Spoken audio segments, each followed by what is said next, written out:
The Kerala story 2 film का review मैं इस एक बात के साथ करना चाहूंगा कि जिस तरह से बचपन में हमारे माँ बाप हमें कोई मोरल लेसन सिखाने के लिए एक कहानी का सहारा लेते थे, समझाते थे कि आप अगर ऐसी गलती करोगे तो आपको जीवन में पछताना पड़ेगा, और हम उस कहानी से इस बात को समझते भी थे या नहीं भी समझते थे, ये हमारे ऊपर होता था। ठीक इसी तरह से ये जो फिल्म है द केरल स्टोरी 2, इसमें यही बात बताई गई है कि अगर आप अपनी माँ बाप की बात को नहीं समझते हैं, उनकी अवहेलना करते हैं, उनकी बातों को इग्नोर करके आप अपने प्यार के साथ चले जाते हैं, जो कि गलत है, जो कि समझाने पर भी आप नहीं समझते, तो आपका अंजाम जो है बहुत बुरा हो सकता है और होता भी है। तो सच्ची घटनाओं से प्रेरित इस फिल्म के पीछे उद्देश्य यह है कि इस फिल्म को जो है इसमें ड्रामा करके 3 कहानियों को दिखाया गया है। कहानी सिर्फ केरल की नहीं है, केरल को तो ऐसे ही बदनाम कर दिया गया है क्योंकि द केरल स्टोरी हिट हुई थी, तो इसके बाद द केरल स्टोरी 2 का नाम लगा दिया गया, बल्कि ये कहानी केरल की भी है और राजस्थान की भी है और एमपी की भी है। 3 लड़कियों की कहानी, 3 परिवार की कहानी है, जहां पर एक लड़की जो है ब्राह्मण परिवार से है, जो कि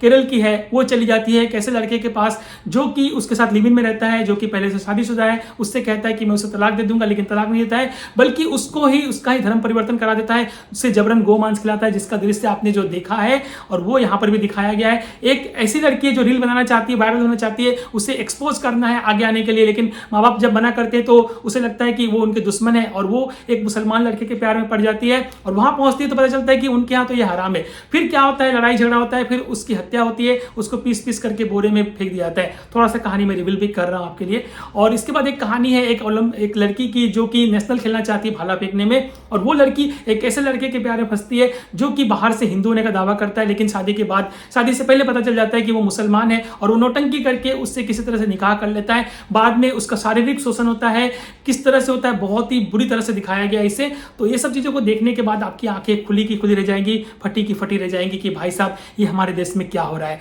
तो सिर्फ यहाँ पर केरल की कहानी नहीं है, एमपी की कहानी नहीं, राजस्थान की कहानी नहीं है, बल्कि ये पूरे भारत की कहानी है कि ये कह रही है कि जागो हिंदू जागो और अपने बच्चियों को संभाल लो। तो इस फिल्म को जो है अगर हम टेक्निकल ग्राउंड पर करेंगे रिव्यू तो कुछ कमियां खामियां नजर आएंगी, लेकिन अगर इसे एक माँ बाप के हिसाब से, एक समझने वाली फिल्म के हिसाब से कहें तो ये एक परफेक्ट फिल्म है, और इस फिल्म को हम सभी को देखना चाहिए, बल्कि हर बच्ची को अपने माँ बाप के साथ और हर माँ बाप को अपनी बच्ची को ले जाकर के इस फिल्म को दिखाना चाहिए, ताकि वो लोग इस बात से समझ जाए कि किस तरह से वो लाइफ में गलती कर सकते हैं और ऐसा गलती करने पर उनके साथ क्या भयावह अंजाम हो सकता है। तो ये फिल्म एक हार्ड हिटिंग फिल्म है, इसमें 100% रियल बातें हैं जिसको कि थोड़ा ड्रामा करके दिखाया गया है। फिल्म के शुरुआत में भी बताया गया है सच्ची घटनाओं से प्रेरित है, और फिल्म जो है अंत में भी ये कहती है कि किस तरह से कितने जो है आतंकवादी संगठन जो है वो पकड़े गए, ऐसे मौलाना पकड़े गए जो जबरन धर्म परिवर्तन कराते थे। फिल्म में एक जगह दृश्य ये भी दिखाया गया है कि एक सलीम नाम का व्यक्ति है जो कि लिव इन में रहना चाहता है, शादीशुदा है, वो ये कहता है कि हमारा टारगेट है कि हम 2047 तक जो है भारत को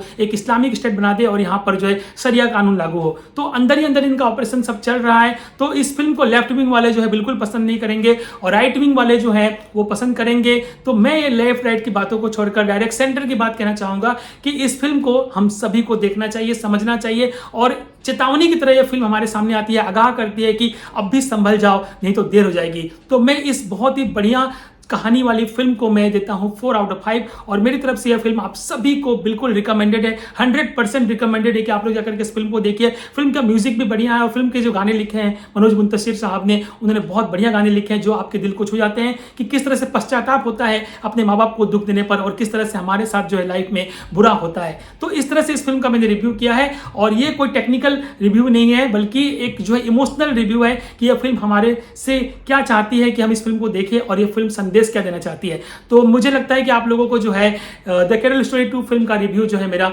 पसंद आया होगा। तो इस वीडियो को लाइक कर दीजिए, शेयर कर दीजिए, और चैनल को भी सब्सक्राइब कर दीजिए। मैं मिलता हूं आपसे अगले वीडियो में एक नए कंटेंट, टॉपिक, रिव्यू या फिर किसी अपडेट के साथ में। नमस्कार, जय हिंद, जय भारत।